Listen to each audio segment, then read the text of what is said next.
This talk will be mainly about a framework for modeling the interaction between population size and allele frequencies, which we introduced in a paper with Eniko, Szep and Himani Sachdeva, who's at the meeting, and then a follow-up paper this year with Olusanya. So the kind of questions that we have in mind are quite varied, but maybe the focus in this talk will be on the question of whether populations can adapt to a variety of different habitats despite random drift in small populations and gene flow.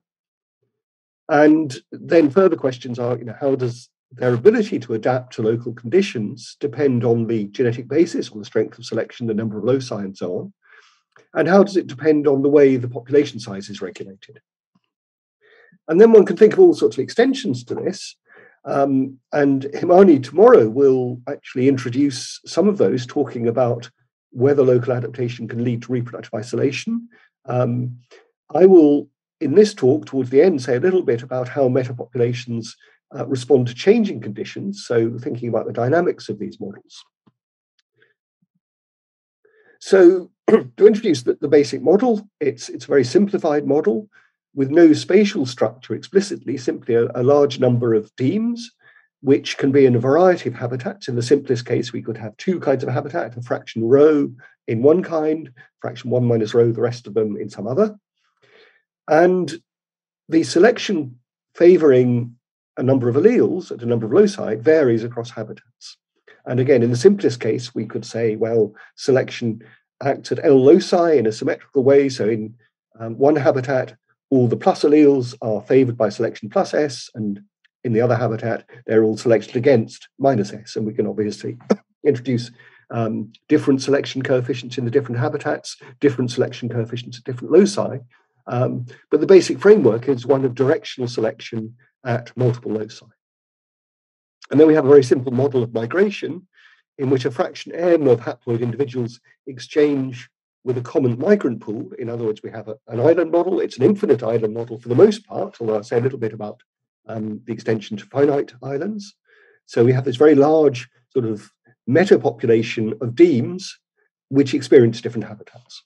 And we want to know, can they establish genetic differences that adapt them to those different habitats? So for the most part, we'll look at variation maintained simply by migration selection balance.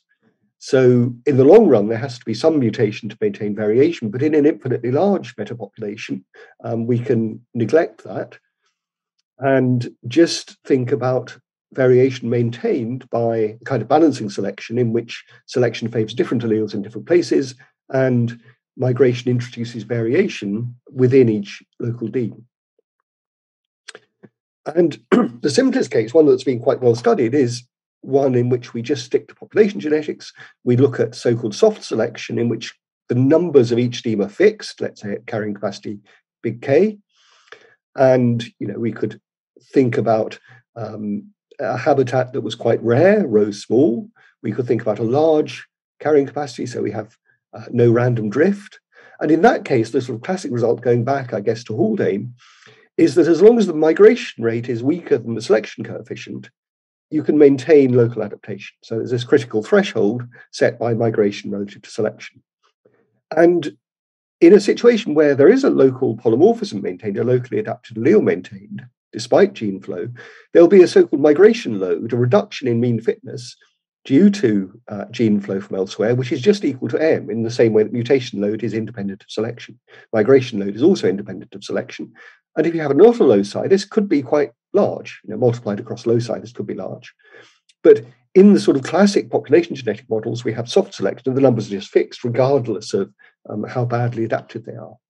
So, of course, it gets more interesting if we have a situation where there's explicit density-dependent regulation, so that the numbers depend on the degree of adaptation, a so-called hard selection, in which we have a positive feedback now, because as the numbers fall, drift gets more important, swamping by migration gets more important, and so that can lead to a sudden sharp collapse of the population.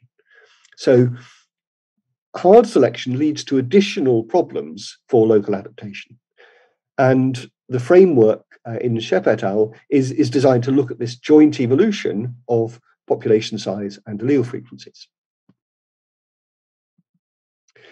So the model is given by this pair of equations. I'll just try and get it to all fit on there.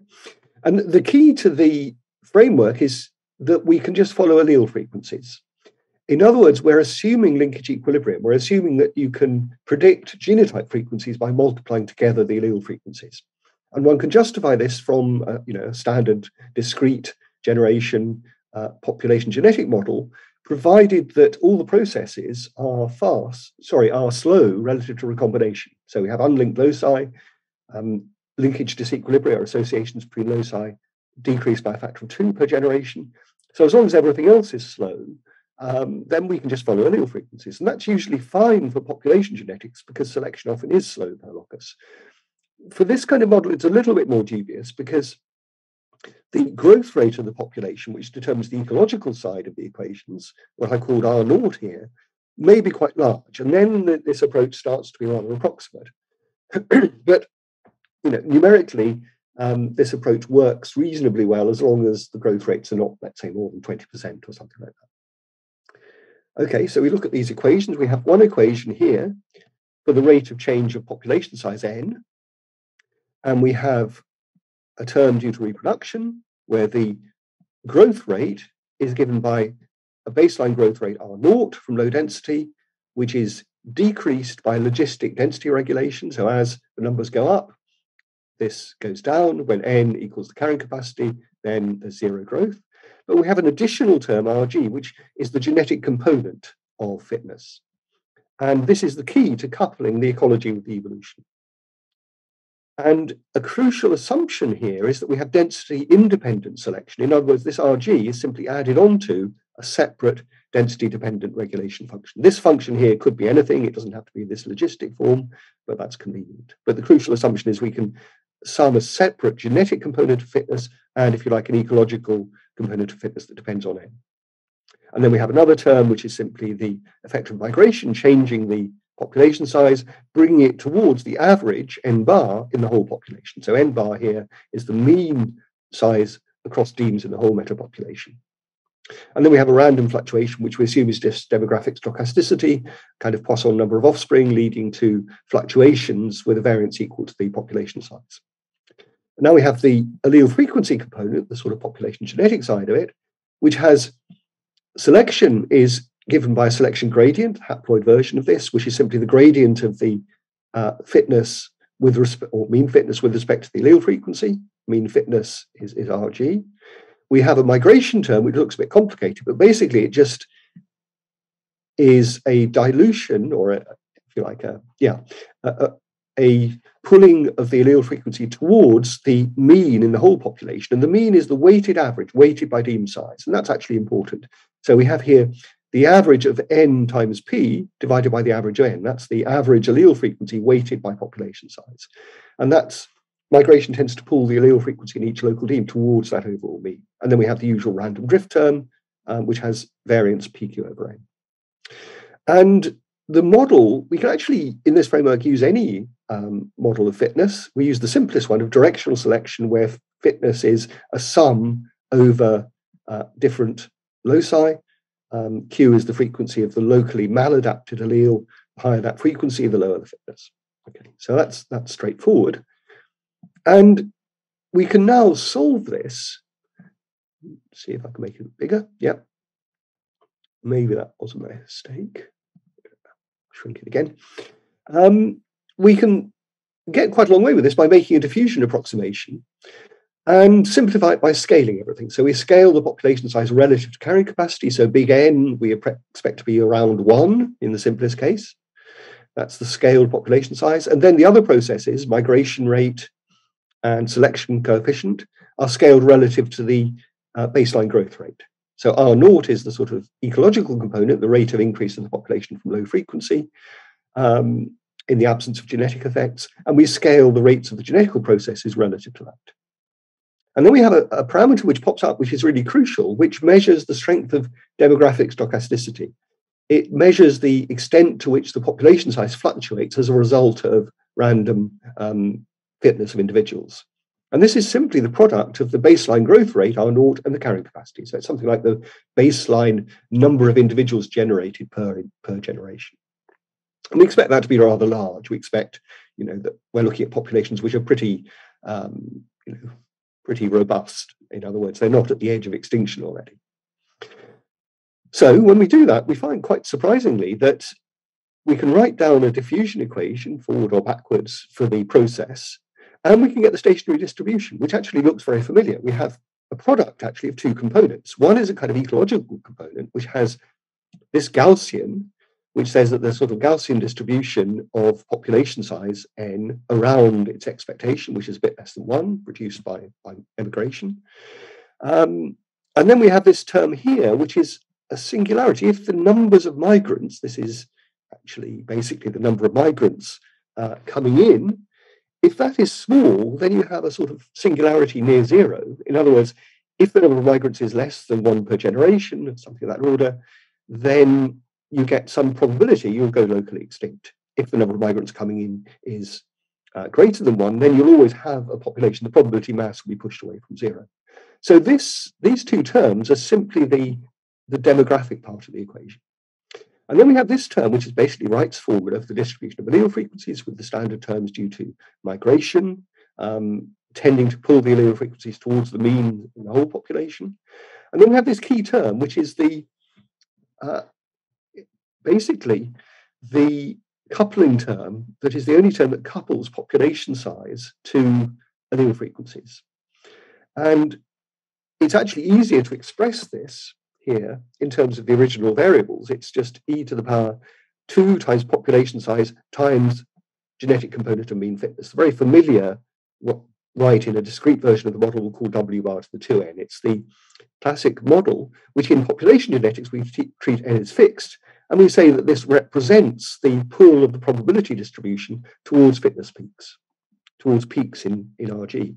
But now in this eco-evolutionary framework, we have a coupling, because basically this pull towards adaptive peaks gets weaker the smaller the population size. So the population will tend to drift away from adaptive peaks rather more if the population size is smaller. So that's the key coupling term. So it's kind of a neat formula. And in order to actually solve for this, we have to introduce something else. We have to actually close the equations by saying that the mean size of the whole population is equal to basically an average over different habitats. Let's say they each in proportion rho h, where there are habitat types h equals 1, 2, 3 different habitat types. And then also an average over allele frequencies and population size. Right? So this gives us the expected number per deme in the whole thing. And we can do the same thing for expected allele frequencies weighted by numbers. And so we can calculate now with, well, for the most part numerically, but we can at least get a closed form expression and solve for that expression when we demand that the expectation of allele frequency and population size matches that produced by this diffusion formula. Okay, so that's the basic framework in the Szep et al. Paper. Okay, so I'll just illustrate one of many sort of numerical results we can get from this. You can get some analytic results for the critical points, but just for the sake of time, I'll just go through sort of one summary figure here from the paper. And the key point to realize is that when we have a number of loci, each under possibly weak selection, there's a key difference between whether the total selective load, if you like, of a completely maladapted individual, whether that load is greater than the baseline fitness or less. Because if the product of number of loci times selection, or more generally the sum of the selection coefficients across loci is greater than R0, if you scale it in this thing ls greater than 1, then if you're maladapted, you're extinct. Right? If you're maladapted, you have a negative growth rate from low frequency, you can't possibly survive. If ls is less than 1, then maladaptation reduces your density, but not catastrophically. There would be an equilibrium population even if you had all the wrong alleles. And in this case, you actually can apply what we call a semi-deterministic approximation, which is really quite simple. We just say, well, let's simplify things by saying that allele frequencies change slowly, and given the allele frequencies, and therefore given the RG here, we just suppose that the population size, equilibrates at the equilibrium you'd have given that RG. And if you go back to the original sort of population regulation equation, you find that there's an equilibrium in which the population size is deflated by basically RG over R naught, and RG is a function of the allele frequencies. And so you can then use this to get a rather simple form for the solution. However, if LS is greater than 1, then increasing selection actually causes a collapse, and this semi-deterministic approximation actually fails. So to illustrate this, we have a plot here of, on the vertical axis, the critical migration rate above which the population collapses, above which local adaptation collapses, I should say. So there's always a critical migration rate above which you just can't adapt locally. Gene flow overwhelms everything. And then the other important parameter here is the selection strength per locus scaled relative to growth rate. That's big S. And we have 20 loci, so the critical value, L big S equals 1, is the one where selection strength per locus is 0.05, 1 in 20. So at this point here, 0.05, you have this shift in regime between one where on the left, you are unhappy if you have the wrong alleles, but you're not dead. On the right, if you have all the wrong alleles, you're extinct. And you can see these thin lines are the semi-deterministic approximation. It works pretty well on the left. These different curves are different values of demographic stochasticity. So as we go up here, we get to a more and more deterministic kind of regime with less random fluctuation. Eventually, you get up to the n equals s threshold. But for any given carrying capacity and any given zeta, you have this curve which sort of says that the critical migration rate increases in proportion to selection strength, which is what we would understand from classic population genetics. It decreases as you have more random drift. That's to be expected as well. Drift degrades adaptation. But once you get above a critical selection strength, actually stronger selection actually makes it harder to withstand migration. And the reason is that now the stronger selection is introducing more of a demographic cost, and it's killing the population size. So we have this peak, which means that local adaptation becomes impossible for any strength of selection if the migration rate is too high or the number of loci is too high. So this, I think, is not obvious. At least it wasn't obvious to me looking at it. So that's a sort of flavor of the kind of results you get out of this analysis of the stationary distribution. So what I'll do now is sort of briefly outline how one can think about changing conditions and dynamics. And this is somewhat incomplete, I think. And the history is that last summer we foolishly, or I think it was my fault really, proposed a paper for a special issue on adaptation under changing conditions at the edge of the species range. And we thought, oh, it'd be easy to extend it to changing conditions. Well, it's not so easy. If you think about it, you have lying behind all this diffusion approximation, you have a Kolmogorov equation, and you could follow numerically the distribution of allele frequencies across loci as parameters change. There's no reason not to do that. But you can't get anything analytical in that kind of situation. At least I couldn't. And it's even difficult numerically because it's a multidimensional diffusion, right? So it's very hard to solve numerically. So we then think about approximations, and a regime where you can make a good approximation is one where the number of migrants coming in is small. So a low migration rate, k times n is small. And in that case, populations are approximately monomorphic. They're fixed for one or other genotype. And the process is one in which migrants come in, they carry new alleles. The alleles are usually lost, but they may fix. So you have this process of substitution and a kind of adaptive walk. And this is an extension of the kind of analysis that goes on in analyzing Fisher's geometric model. You think of evolution as a random walk between different fixed genotypes. So now you can make progress because you can work out the rate of transition between fixation or near fixation for a Q allele shifting to P or P to Q.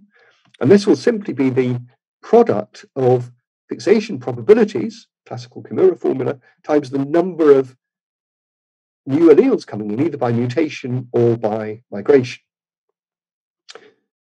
This is assuming, and this is, I now have to admit, I will restrict myself now to the less interesting case of soft selection. So it's still an open question for us, how far we can extend this to the original problem of hard selection. But let's think about the soft selection case for the moment. So we have the rates of substitution, and in an infinitely large metapopulation, we can then follow, I can get this, yeah, we can follow the fraction of demes fixed for, let's say, the P allele in habitat H. So we think about one particular habitat, and we just describe the system now by the fraction of demes in that habitat that are fixed for a particular allele.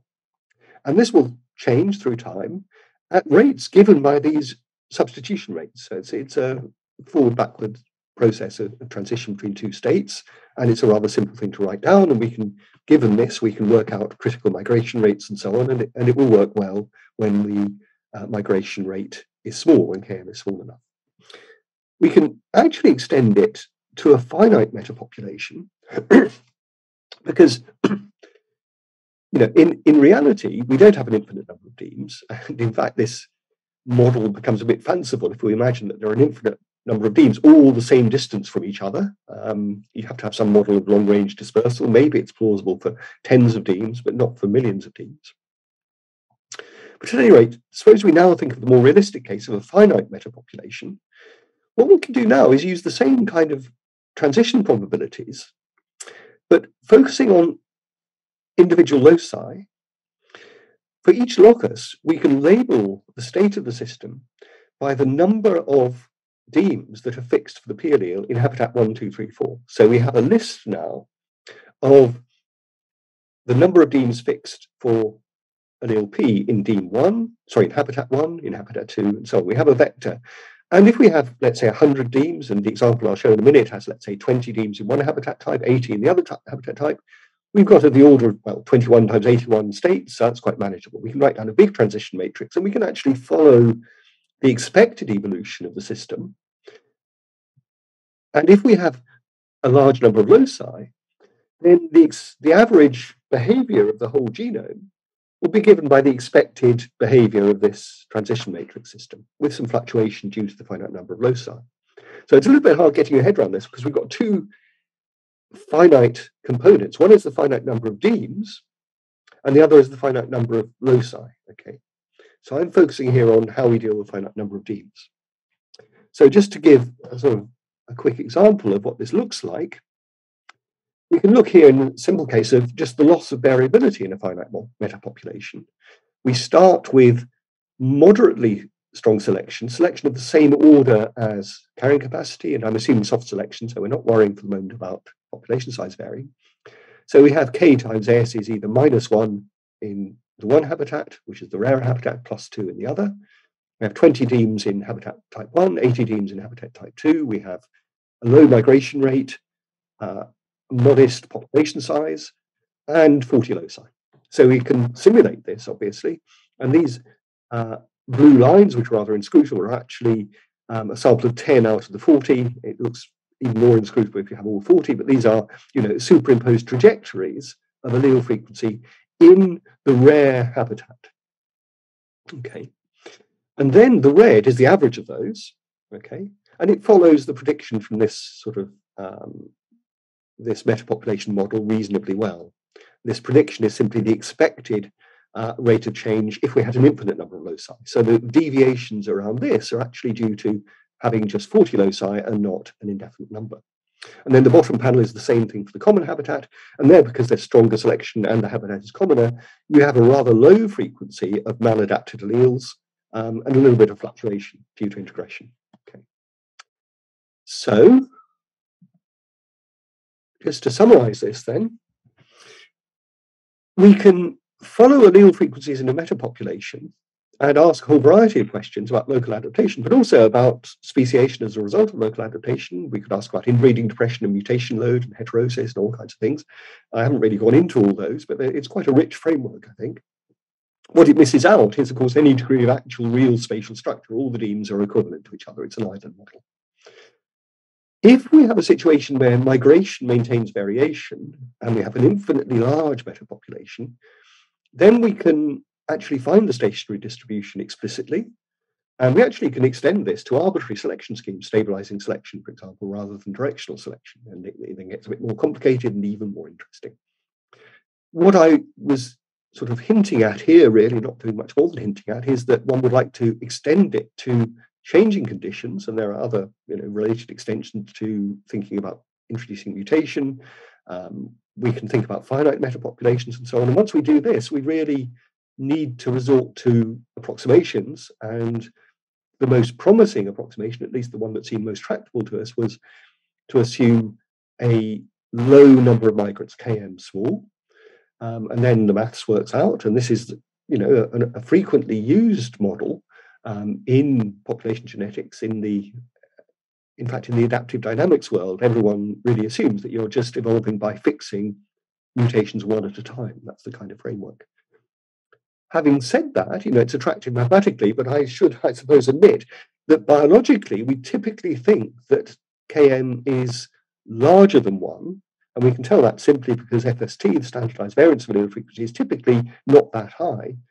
So we actually, I think, do need to go beyond this rather simple-minded approximation to think about what happens when we have higher migration rates. And maybe the approach there would be to come from the other end and say, what happens as we come down from a very high migration rate? But that's work for the future. So thank you. I hope I've gone on for too long. That's where we are at the moment. Okay, thank you very much, Nick. Mm-hmm. So we have time for for some questions. So I had one regarding the linkage equilibrium approximation. So you because you expect that migration should create some linkage disequilibrium, but I understood that the argument is that if the migration rate is small, this Henri combination is high, this linkage disequilibrium should remain small. But I was wondering to what extent the linkage disequilibria may still significantly reduce the effective migration rates between habitats. So I don't know, what did Himani plant this question with you? Because it advertises her talk tomorrow, which I think will address just this question. So, one way to incorporate the effects of linkage disequilibrium is to say, well, what happens is that all the foreign maladapted alleles come in as a block. They come in together. So they're eliminated much faster to begin with. Over a few generations, recombination will split up and eliminate those associations. So the associations built up by migration are transient. And so one can define an effective migration rate, which allows for this initial dissipation of LD. And I think that's what Himani will look at tomorrow, amongst other things. And do you think it would be possible to incorporate that in your model? So well, Himani will tell us. Okay. Yes, I mean the idea is yes, you just replace n by ne, and then you ask, does it work? Well, yeah. Thank you for this very nice talk. My question is about so you use directional selections, if I'm not mistaken. Like so, to be locally adapted, you need to have all the same alleles. Yeah. And so, what would change if you consider more of a stabilizing selection, where you can have intermediate genetic architecture to be at the optimum? Yeah. So we do have some results on this, and in fact, Funmi, who's the co-author on the second paper, is working on this. It becomes more complicated because now the selection on each allele at each locus is coupled with the frequencies of all the other loci through the mean, right? So stabilizing selection favors plus alleles if you're below the optimum, minus alleles if you're above the optimum. And that makes it more complicated than the framework I had, where if there's soft selection, actually all the loci evolve independently. So it's all rather simple. And even with hard selection, the coupling is only through population size. So stabilizing selection introduces another coupling. But just to sort of comment on what difference does it make? Well, I think it is an important difference because the classic sort of migration selection balance says there's this migration load, and it says that if you have more and more loci, the migration load gets stronger and stronger. So you really can't maintain more than a small number of locally adapted loci. But that sort of conflicts with the observation that we often have complex traits, which are presumably highly polygenic, and which seem to be different in adaptive ways between populations. And the point is that you don't necessarily have to be near fixation for alternative alleles, that you can simply shift the allele frequencies slightly at many loci, and that just alters the mean to bring it to the different optima. So the migration load argument is quite misleading if you're thinking of polygenic adaptation under stabilizing selection. If not, let's thank Nick again. Thank you very much.